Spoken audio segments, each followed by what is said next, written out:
What's up, YouTube? We have RavenIdle Playtest available to us today. So we're just going to dive right on into it. So, first up, character screen. You have your normal stats, attack power, defense power, health, mana, experience bar. You still get to pick your three archetypes. You get to build out all the same like class types, just like in RavenQuest. You've got your armor sets. You've got the same weapons, same armor. You get the same kind of set bonuses in here as you do in RavenQuest. It all transfers over just absolutely flawlessly. Like I'm absolutely loving it. It's like RavenQuest in a different game with a different format, but still the same thing that we all know and love. So moving on, we have all of our secondary attributes just like normal, everything that we're already used to. Got your inventory over here on our right. We've got copper ingots, our potatoes, logs, like everything that's in RavenQuest is right back in here in RavenIdle. They like literally like copy pasted all the items, all of it, and it's phenomenal because it feels like home, just all bundled up into a different format. By the way, here we also have cosmetics. You can change the coloring just like normal, but there's head, chest, which I'm assuming is body, like the full body, and weapon. Also, we've got weapon effects now. Anybody catching that? And our transport cosmetics just like normal. But we've also got our achievements. So achievements are still over here for land, profession, player. Like you've got them all. Trade packs, because trade packs are in Raven Idol as well, and we'll get there. Trust me, we'll get there. I just unlocked those, and oh, brother. All right. But no, like you go in, you've got all the different ones: husbandry, farming, spending silver on your land, and you get leaderboard points and monk coins that you get to spend. Let's get into the gameplay. First up, we got our monster grinding back. The system's phenomenal. We've got 1,048 different mobs in the playtest currently. Every single mob that's in here is also in RavenQuest. So we started off today just killing our normal beetles, getting through all that, chopping them down, worked our way up. We're up to level 25 now, but all of these are different mobs. And the nice part is that you get rewards from fighting all of these. So if you click on them, like the bees, they give you wild comb honey for fighting. Forest spiders, you get arachnid ichor and the lesser poison extract. Also, the arachnid trophy. There's trophies here. Just like in RavenQuest, they're also in Idle, which is so cool. It's so familiar. It's so nice at the end of the day to see all of what we're already familiar with just in another format. It's blowing my mind today, and I'm loving it. So we'll scroll through some of the mobs here. As you go up in level, obviously the mobs scale. You get different mobs, and the artwork for these is just absolutely phenomenal. I'm absolutely loving the attention to detail, the quality of like just the graphic that's here, like the fact that they're not just stagnant, that they're actually moving in some way. Like I love it. There's so much attention to detail here, and it's phenomenal. It's what I wanted to see exactly out of this, and they absolutely delivered in my opinion. So moving on, we all know on the channel here that I love dungeons. And they have dungeons here. And oh boy, is it cool. You start off on floor 1 and you work your way up. And you don't get to know how many floors there are. And it doesn't tell you the top floor because it just keeps on going. And the player that unlocks that floor gets a little stamp right here. A nice little way to kind of showboat to the community that you were here first. And you get to forever see that. Like, that's awesome. Kaiser was crushing it today. My man went way up. Is there anybody that beat it? Yeah, Lavelle stopped him at floor 15. So see, if somebody else unlocks it, they get the little stamp. It is absolutely phenomenal seeing this type of system in here. So you get rewards. In the dungeon, you progress through endless floors, with each one becoming more difficult and offering better rewards. You'll earn silver and infusions along the way, with higher floors providing more valuable infusions. Rewards are based off the last floor that you reached and can be claimed either upon exiting the dungeon or being defeated. Use a dungeon memory tome to skip early floors and start 10 floors below your highest floor from the previous day. You begin with 1 daily entry and can unlock up to 4 additional ones using monk coins, the ones that we got rewarded earlier from the achievements, allowing you up to 5 attempts per day to push your limits. Be the first to reach new floors and secure your place in history. Exactly, by saying who unlocked it, which is so cool. It's absolutely wild. It's everything that I could have possibly wanted from an idle type game, all wrapped up into one place, and we're not even close to done. Level 25, you unlock trade packs, and man, it works just like in RavenQuest. You've got your global demand, you've got it's all here. Everything's all here. Your wagon typically displays here. See, tiny wagon. You can upgrade your wagon in game. You need the parts and the silver, and you can carry more trade packs per run. It's timer based on running them. For when you have trade packs, they'll show up here, and then you can send the trade pack, and you've just got your timer, just like anything else in this game. Like it just runs based off of how much time it takes, and it's phenomenal. Like, it's so much fun, and I feel like the trade packs, the quantities are scaled properly for how much that it gives and the time that it takes to get the items and the materials. I feel like the scaling is really done well. Like, looking through some of these here, like 20 shanks, depending on like how long you're grinding or what you're choosing to grind or what you're growing on your land, I don't feel like it's an unreasonable amount of time to obtain any of those materials, which we're getting to next. And it feels right. It feels smooth. It feels fun. All right, so you can already see that I have some stuff growing on my land here. And here's our land screen. We have farming, woodcutting, and husbandry in the game right now, which come from our professions down here on our left side. So the gathering menu on the left, we have fishing, herb, farming, husbandry, mining, and woodcutting. Mining and woodcutting are done on timers. We'll get to those in a minute. But for your land here, you can grow and see everything you can grow, the levels that things unlock, all right here. So our husbandry that we're used to with medium hares, the spools of hares, 9 to 14 in 2 hours, or the chicken from butchering in 5 hours and 7 to 12 quantity. It's all here. It's the RavenQuest game that we know and love, reskinned into an idle game with the thought and the care and the time put into it to not just like be some random like reskinned thing that doesn't really work. They took the time to really hammer in like how much you're getting, how much you're receiving, how much time it's taking. You can tell that they've really tested the timers and the rewards and how much that you actually receive, the yield from each of these things.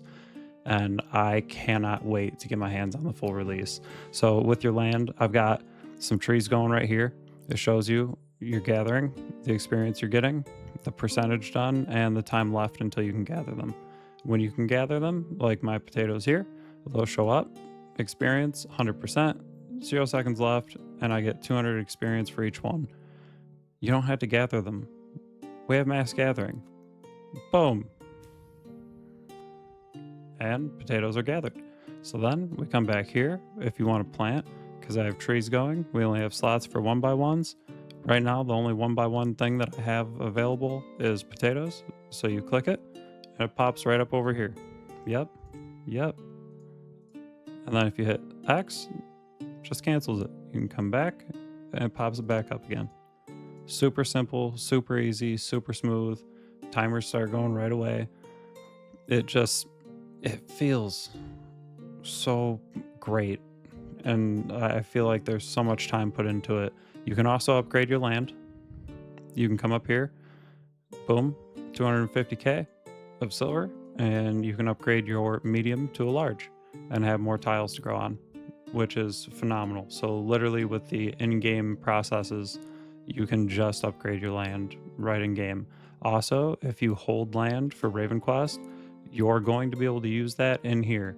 How that works yet, no one knows, but I can't wait to see it because I've got 6 lands and I would love to be able to utilize them in here and in RavenQuest.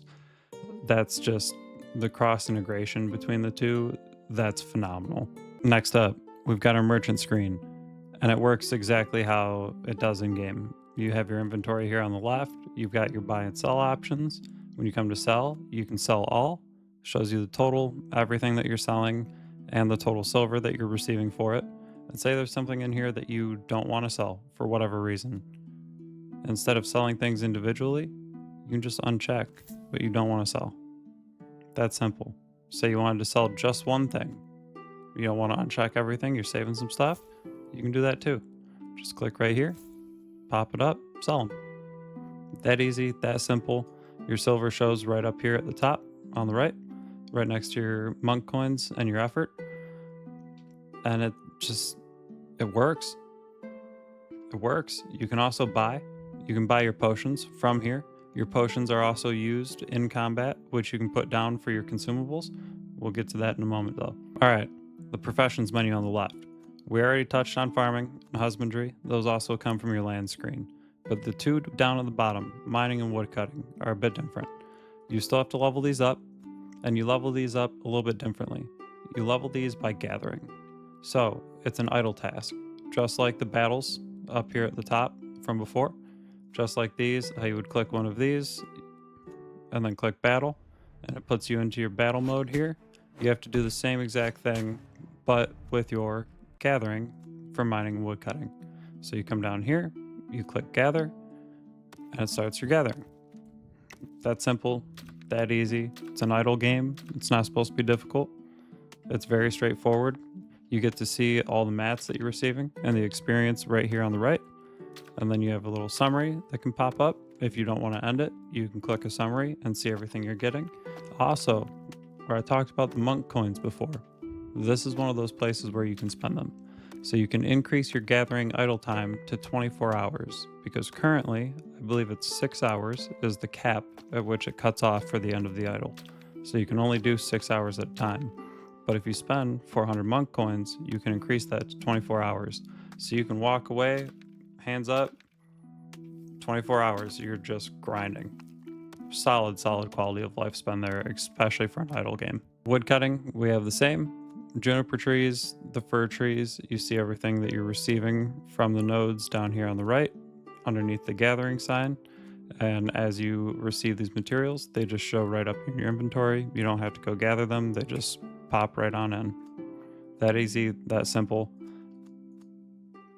It's just flawless. All right, our crafting menu. Super easy, super simple. Just like in RavenQuest, you have what you want to craft here on the left. You click whatever you want to craft. Say we want to craft a sword. It'll show you the materials required, 2 copper ingots here to craft it. You can even click it and it shows you the item info up on the left. If you have the materials, you'd take this slider. Say you had 4 copper ingots, you could slide this between 2, 1, and 0. Say you just wanted to craft 1 and save your copper ingots to craft something else. You can do that. It doesn't force you. It's super smooth on all of the ease of use, the quality of life things that are here. It just works. And it's so nice because it just directly pulls right from the game that we already know and love, RavenQuest, and it feels so much like home. And it's just so easy to navigate. Carpentry is exactly the same as we would expect it to be. Cooking is just like how we would expect it to be. I mean, like all the same stuff we know and love. It's all right here again in a different format with such fun idle implementation behind it. Like I'm gonna be hooked on this. This is gonna be up on my screen constantly while I'm playing RavenQuest from now on. I mean, I've had this up all day at this point. It's for sure gonna become an addiction. Just like in RavenQuest, we can still infuse our gear. So I've already done some infusing, as you can tell. Let's get our legs and some of our other things up. So you pull your infusions over to item 1. You can choose how many you would like to infuse. Hit confirm, and it'll show you where you're going to go up to. shows the experience gained, how much silver it requires. You click infuse, boom, easy as that. Just as simple as in RavenQuest. There's nothing more to it. You earn all of your infusions through fighting monsters in the battles. There's no marketplace to snipe them off of. So it does take a little bit more, but it seems like the amount of infusions that it takes to actually level things is scaled a little bit more appropriately for the rate at which you can acquire them in idle. So again, I feel they've just paid total attention to all of the quality of life adjustments that would actually be needed for RavenQuest to be in idle form. Skill trees. They work exactly the same. You pick your 3 archetypes, they unlock at the same 5, 10, 15, and you pick one at a time, and then they become your class. So I'm running Soul Blade currently. I've got 6 points to spend. And honestly, I couldn't tell you what the best route is to run right now. You can see what I'm running, what I'm playing, but I don't know what's right or wrong. There's so many different ways to run this, and there's so many different skill combinations that could be good in an idle format that might not typically be good in game, or vice versa. And they've changed up how some of them work with the tooltips. So you got to make sure you read carefully, because Pummel just base stuns for 5 turns, which in an idle game is huge. So they've taken the time again to make sure that like those quality of life adjustments didn't get brushed over, and they really took the time to tune the RavenQuest systems into its own game for RavenIdle. And it's absolutely astonishing as a huge fan of RavenQuest to dive in and see the time that the team took to really make this its own game. We've got trophies right back in RavenIdle as well. They have a trophies list right here. Super easy, super user friendly. Shows you the image that it shows up as, the name of the trophy, the description of exactly what it does. It still has the wonderful flavor text kept from before too. And on top of that, you have all of these wonderful animations next to them of all the character models. Utilities. They're optional, but they're so worth it. So you can choose which order your skills go off in, and which skills you're using in which order. So you click, you start from the left, and it pops up this menu here, and it shows you all of your skills from all of your archetypes, and your weapon skill pops up here. So on the right side, you also have when to use your health potions, so you can scale at what percentage of health you want your health potion to go off, which is such a phenomenal quality of life like add to a game, especially for an idle game, because there's been some that I've played where it's like you're at 90% health and your guy's just popping potions and you're like, but stop, no. Like the intuitiveness of like when to use something just isn't there in a lot of games. So the fact that they took the time to think about like when to use health potions, and also when to use food and drinks at like what health percentage you use them, like that's just so cool for me. I absolutely adore that they give you so much choice in how you play, even on the idle side of things. As much as they do in RavenQuest, they've offered the same type of freedom of play here in RavenIdle again too. And of course, ending off where everybody wants to be, the leaderboards. Where am I at? We'll find out. Who's at the top? Kaiser, Melks, and Brian O'Ghost. Amazing. The fact that they're level 30 and 31 already, they're crushing it. There's so many people here that have been just absolutely playing so much today. It's awesome to see. There are so many people I'm seeing on here whose names that I know, and it's phenomenal just seeing everyone playing, having a leaderboard like this up here. There's Yeshi, like there's so many people playing, and it's so nice to see the entire community kind of, there we are, 75. It's so nice to see the entire community kind of coming together and surrounding around another game that is based off of what we all love in the first place. So, oh, and there's the little brother. He's up there too. But it's just been a phenomenal experience overall. And and seeing the team put together another game while they're building RavenQuest in the first place and getting ready for 1.1.0, it's so cool, and it shows so much strength in their ecosystem. And this isn't even to mention the battle pass that I'll put a photo up here of that I unlocked today, which I didn't get to click the more info. So all I have is this photo. So don't shoot the messenger. We'll find out what it is soon. But there's so many cool things that this team is doing and that the community is just latching on to, especially today.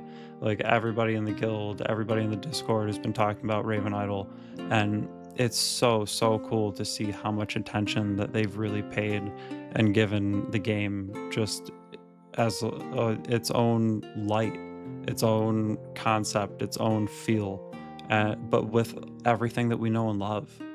It's so rare that we get that from any developer nowadays, let alone that we have a play to earn game here where it's everything that we've wanted. It's, I feel like, exactly what we've all been asking for from RavenIdle, and so much more that none of us were even expecting. So that's going to wrap up my first impressions of RavenIdle.